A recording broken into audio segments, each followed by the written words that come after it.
Sometimes the truth is painful. You can't handle the truth! Welcome to Todd's Truth Presents. Todd Wrestles with the Truth. My AEW Week in Review. This episode's going to be my AEW Dynamite review.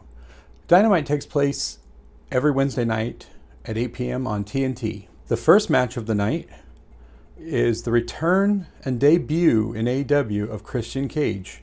Christian Cage returns to wrestling, this being only his second match in 7 years of being out with a neck injury that he thought was going to put him out permanently. He came back for his first match, I guess you'd say, but it wasn't really a match. It was the Royal Rumble. And since then he's left WWE and is now joined AEW. And this is going to be his first match actual match in 7 years, and his in-ring debut with AEW. And he's going to be taking on a great veteran and a friend of his from his days with Impact, Frankie Kazarian. Couldn't think of a better matchup for his first match than with Frankie Kazarian. Two amazing veterans taking on each other, and let's see how much ring rust Christian Cage has. And that's what Frankie Kazarian said to him, which caused this match to happen. Good match. Frankie Kazarian had most of the match in hand. A few times it looked like Christian was going to be done, because Frankie was just working him over so bad. But it all came down to Christian Cage hitting a frog splash on him, which looked amazing. So that was good to see. And then Christian Cage wrapped it all up with the kill switch, getting the victory over Kazarian. The kill switch used to be called his Unprettier. Still the same move, just different name. But yeah, really good match. Great to see Christian back, one of my favorite wrestlers. So happy he's back with AEW, where he can actually show what he can do and not be stifled like WWE would normally do. So yeah, Christian Cage gets his first win in AEW over Frankie Kazarian. And there he is when he made his ring debut. Outwork everyone. That's his new motto. That's on his t-shirt as well. And that's what caused the conversation between him and Frankie Kazarian about, which caused this match to happen, was, when's he going to start outworking?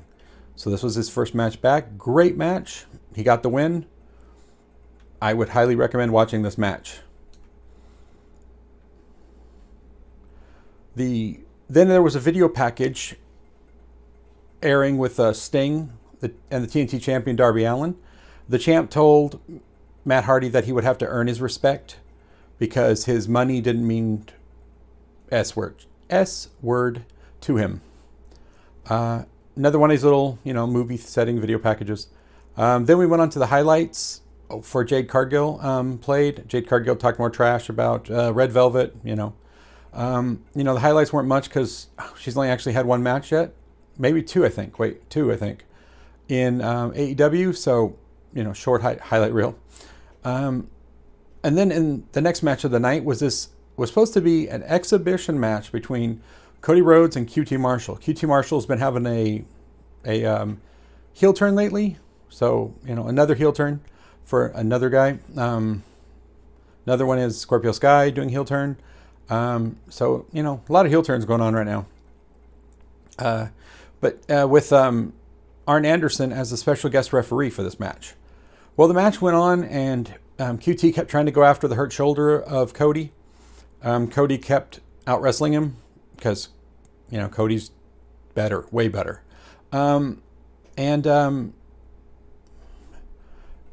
one point, I think it was just that QT Marshall got frustrated. You thought it was him getting frustrated, and then he turned around and just sucker punched Arn Anderson in the face, knocking Arn Anderson to the ground. QT Marshall jumped over the top rope and was like he was going to walk away. He got to the top of the stage, and then as he was walking away, the rest of the Nightmare family jumped in the ring like, they were all shocked that QT just, sucker punched Arn Anderson. But then suddenly, Aaron Solo hits Billy Gunn with a chair. Billy Gunn was kneeling down checking on Arn Anderson, and he cracked him with a chair. And then the ex-Olympic boxer Anthony Ogogo started clearing the ring of wrestlers by punching them. He's an Olympic boxer, so he was just knocking the crap out of people. Again, another behind the back, sucker punch stuff. And then Aaron Solo started choking out Cody with the chair. And then he struck Dustin Rhodes with the chair, knocking him down. And then Nick Camarado, which is another one member of the Nightmare Family, trained by QT Marshall. And he also was training at the Nightmare Factory too. But he trained with QT up in New Jersey first. So he's known QT Marshall a long time. He jumped in the ring, grabbed Lee Johnson, and QT Marshall motioned to him, instructed him to follow his commands. Camarado powerbombed Lee Johnson onto the entrance ramp. Ow. QT Marshall then stood there with a smile of satisfaction on his face. This goes back to when Lee Johnson made his debut for the Nightmare Family. He literally thanked everybody at the training facility and everybody in the Nightmare Family except QT Marshall. So I think this was payback for, I guess, his disrespect of QT Marshall. So he walked over to Arn Anderson, who was now out on the outside, and smashed his arm across the steel barricade, so to take him out for then.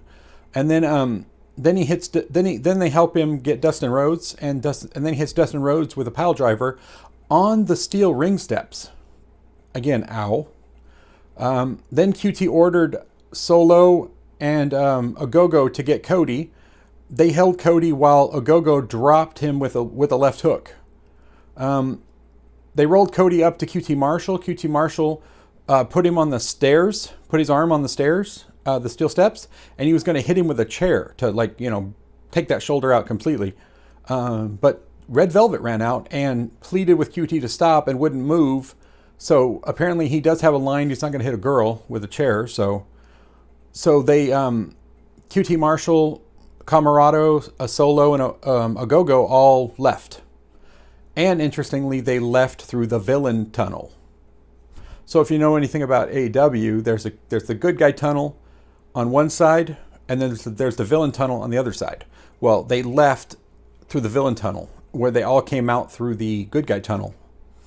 So that blew up into, but that was kind of crazy because that's four guys. They're going to get a butt kicking like they've never seen before, because you've got Cody, you've got Dustin, you've got the Billy Gunn and his gun club, and then you've got the rest of the Nightmare Family. That's a lot more than four people.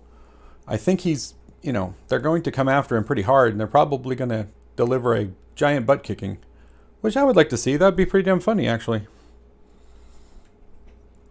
And the next match of the night was Moxley versus Cesar Bononi. So here's another weird thing. Cesar Bononi's been teaming up with the Librarian for a little bit, but now he's also now teaming up with, for whatever reason, Ryan Nemeth and JD Drake, which that's weird because they've never had any association on any shows before, but he came out with them in tow as well. And so it was basically Jon Moxley against three people.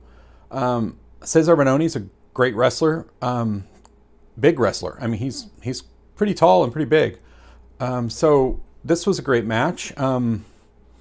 With at one point towards the end of the match, they were all getting involved trying to stop Moxley. He was going to take out Bononi, and Nemeth and Drake both ran in the ring. He took Drake out. I think he threw him over the top rope, and then Nemeth got the DDT, his version of the DDT, and then Bononi, he locked in the rear naked choke on him, which he's been using lately to just knock people unconscious, take them out completely. There isn't a tap out.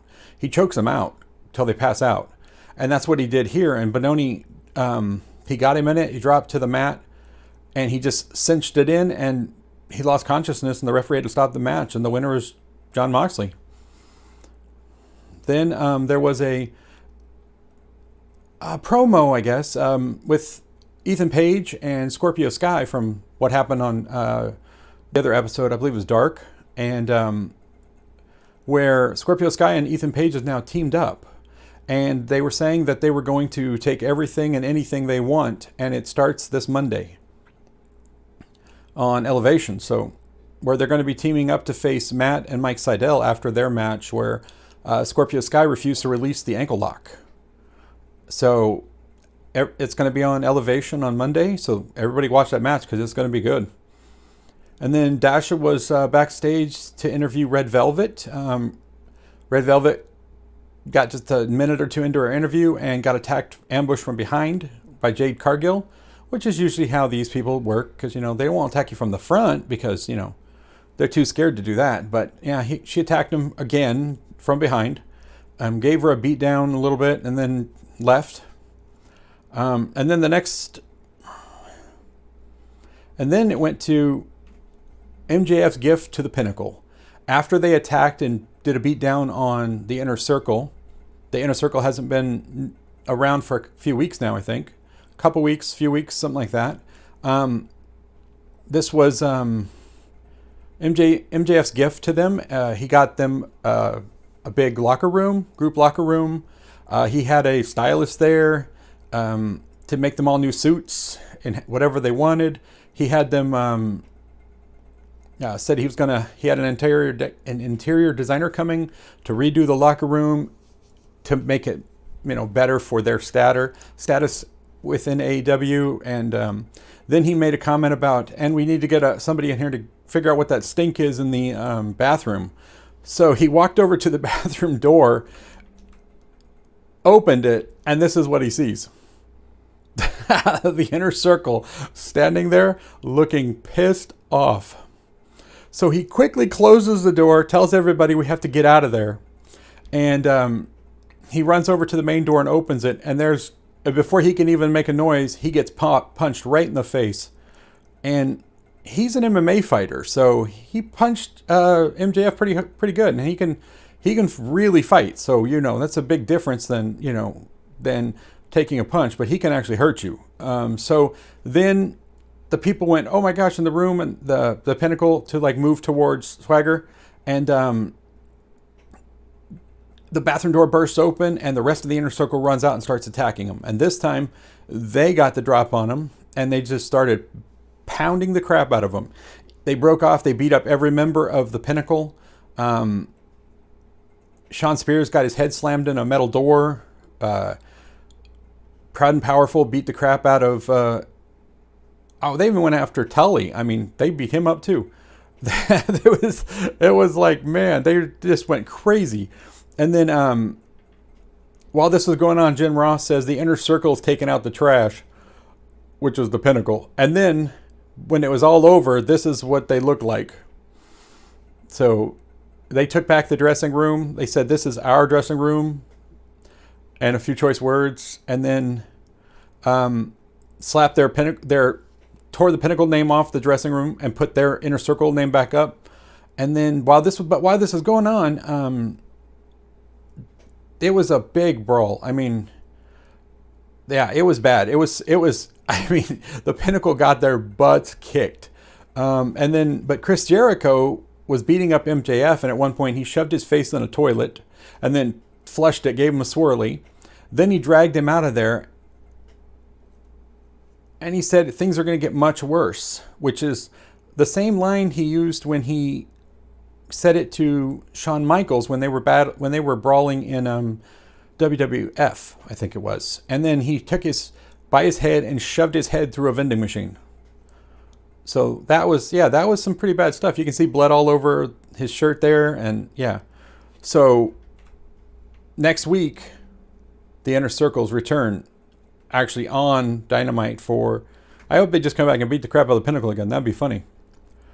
But yeah, what a brawl it was. I mean, I think this was just the beginning of the payback for the Pinnacle for that, attack from behind, basically, they did to him the week before. where they use chairs and champagne bottles and everything. But yeah, that was, if you could watch this brawl, it was a really good brawl. I mean, talk about getting some pretty good revenge here. The Inner Circle just, like I said, beat the crap out of the Pinnacle. So next week is going to be interesting to see how the Pinnacle comes back from it. The next thing on the night was a 6-man tag team match. Again, as I've said before, they're building up these 6 tag team matches, 6-man tag team matches, because AEW is getting ready to unveil their 6-man tag team titles, which I'm hoping is soon, maybe at the next pay-per-view, but that's why they're doing all of these matches, to get ready for that. So I can't wait, because I think six-man tag teams are awesome, and having the championships will be awesome as well. But this came down because of the match last week, where Kenny Omega came out to yell at the Young Bucks, and he attacked the Laredo Kid. First with a microphone, beat him in the head, and then attacked him with his championship belt. And then the Young Bucks left the ring, and the Lucha Brothers beat the crap out of Kenny Omega for it. Well, they left the ring. The Good Brothers came down to make the late save, and that's what set this match up because of that attack. So another great match. I mean, you're always going to have a great match when you have the Lucha Brothers. The Laredo Kid is amazing. Kenny Omega, unparalleled, probably, in my opinion, the best wrestler in the world. And the Good Brothers, yeah, one of the top tag teams in the world, next to the Young Bucks and the Lucha Brothers. I mean, they have so many good things. I mean, this match was crazy. And again, once you put these people in the ring, the Lucha Brothers, Laredo Kid, they were flying around that ring like they had wings. I mean, it was so hard to keep up. Like, you were like focused on one thing, and then out of nowhere came another guy jumping in and doing some crazy move. So again, crazy match. I mean, but the quality of these matches are amazing. So again, if you go back and watch this match, you will not be disappointed. It ended when the Laredo Kid got hit by the one-winged angel from Kenny Omega and got the pin. But after the match, as the Good Brothers and Kenny Omega and Don Callis are celebrating, John Moxley strolls out and stands there and looks at them. And they were like, yeah, come on, bring it on. And then the Young Bucks come out and stand on either side of Moxley. And then that surprised Kenny Omega and the Good Brothers. And then they were still kind of looking around like, what's going on? And then the Young Bucks and Moxley charged the ring, and immediately Omega and the Good Brothers dove out of the ring and ran around the ring to get away from them. So this is setting up a match for next week Dynamite, which will be the Good Brothers and Kenny Omega versus the Young Bucks and John Moxley. Another fantastic match is going to happen here. The next match of the night was a women's tag team match. This was also something set up from last week. I think it was Dark last week. So this was Hikaru Shida and Tai Conti versus the Bunny and Nyla Rose. So, but then Matt Hardy is managing the Bunny and the Butcher and the Blade now. So he was out at ringside. The Butcher and the Blade were at ringside. Private Party was at ringside. And Vicky Guerrero was at ringside because she's managing Nyla Rose now. So to even the odds out, Tai Conti had all the Dark Order come out and stand on the other side of the ring to make sure that, about keeping things fair, so they weren't going to interfere. But, that didn't last long, because lately the AEW referees have been, they really need their eyes checked, because they've been blind. I mean, they've been so blind as bats, it's not even funny. I mean, they let simple things like, they could see 20 people in the ring and they'll look over, oh no, I'm distracted, someone's standing on the ring. I don't see the 10 people behind me that are in the ring beating up the person. So it's gotten a bit, referee distractions have gotten a bit bad lately. And that's how this one ended, of course. But the referee's in the ring. The Bunny grabs Shida's kendo stick. The referee is standing right beside her. I mean, peripheral vision, she would have seen her holding the kendo stick. And Vicky Guerrero jumps up on the ring apron. The referee immediately runs over to confront Vicky Guerrero. Ty Conti gets back in the ring, doesn't see it, gets cracked with the kendo stick by the bunny, and the bunny wins with down the rabbit hole, her finishing move. So, and then, a brawl breaks out, because all the Dark Order are there and all of Matt Hardy's people are there and, everything. So, other than that, it was a fairly good match. I mean, I'm not a fan of Nyla Rose. I don't think she's a good wrestler at all. So it was, but it had to end in the bunny cheating and a distraction that was so fake it was impossible to miss. But good match. This is definitely going to lead to something bigger. Probably the Dark Order versus Matt Hardy's people with Shida, because of how they jumped him, and Nyla Rose getting in there too. So it's going to probably lead to a big fight coming up soon, which I'm all for, because, the Dark Order beating the crap out of, Butcher and the Blade and Private Party. That'd be a good match. I mean, to have them all just go out there, because, Dark Order outnumbers Hardy's people. So it would be good to see him just come out and just wail on them for all the crap Hardy's done lately, costing them matches and doing this and all that stuff. So here's what happened afterwards. After they got the win, you can see them all up there. The Dark Order's now in the ring, holding the ring while they're up on the stage, acting like they're celebrating after the brawl. But this is going to be good. I think this is going to lead to something big, and it's going to blow up huge. I think it's probably going to be a pay-per-view thing, maybe like a War Games style match or something. But I think it's going to be a really good match with all these competitors. And then came the last of the night. Wow. The Arcade Anarchy match. This, I can honestly say, was the craziest, most insane match I think I've ever seen. Talk about like a theme match, for having a theme for this thing. This was insane. So it was Chuck Taylor and Orange Cassidy, best friends, taking on Kip Sabian and Miro. And then Penelope Ford was at ringside. So this was basically a no-holds-barred match, no DQ, taking place in what looked like an old-style arcade setup around the ring and the ring area, which I love. That got a pop for me because, I remember the old days when you went to arcades to play video games. You didn't have them at home on your computer or your console. So there was even things set up all around the room, like it was an arcade. There was an air hockey table. There was a claw machine. There was even a stand in the back. There was even a stand on the side that had weapons on the rack with the price of how many tickets it will take you to win those prizes, like they did in the old arcades where you play the skee ball or any of those games and you get the tickets and then you go buy things. So that was so funny. That took me back too to or you go down the other days to like Chuck E. Cheese or some of those ones that are still around that do the same thing, give you the tickets and you take the tickets and you turn them in for prizes. So that got a big pop. That was really fun. But on the wall, it was hilarious because all these weapons were up there and you could see all the ticket prices. And then there's a pink, I think it was pink, or was it just a teddy bear up on the wall?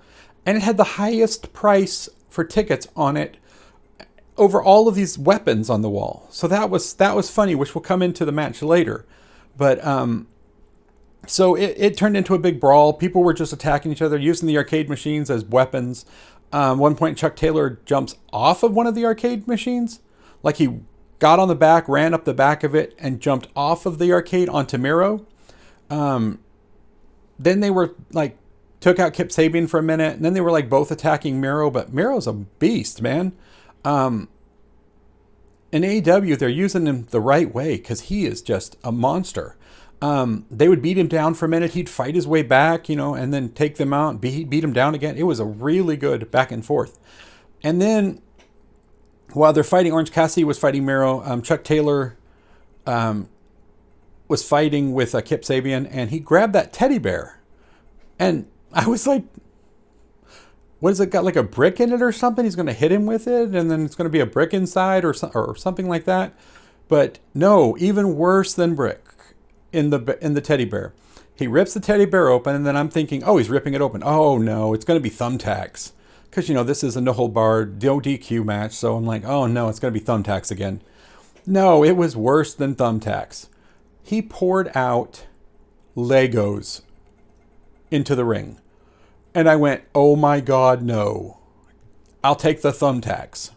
Because if you've ever stepped on a Lego, they hurt worse than a thumbtack does. And I've stepped on both. And I was like, oh my God, no. And then I'm like, what's he going to do? And he went to grab Kip Sabian to, I guess, powerbomb him on it or slam him on the Legos. Kip Sabian was able to reverse it and then got Chuck Taylor in a powerbomb, and he powerbombed him onto the Legos. Oh my God. Of anything I've seen anyone hit with, I would not want to be the one to get power slammed on the Legos or power bombed onto the Legos, because, oh my God, that's got to hurt. So then outside the ring, Orange Cassidy had kind of gotten away from Miro.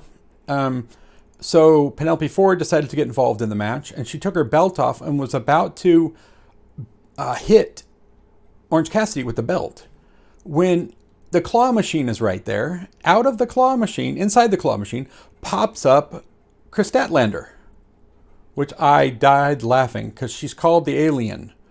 And it made me think of Toy Story. The little green aliens in the claw machine that would get taken out. So she was in the claw machine, and that I just started laughing. I thought that was hilarious. And Penelope Ford was kind of just like staring at her like, what the hell? Which Chris Statlander has been gone for months now on an injury. So this was awesome to have her back. She makes her return in this match. So being inside the claw machine, she hit the plexiglass window. The plexiglass window flew off and hit Penelope Ford right in the face.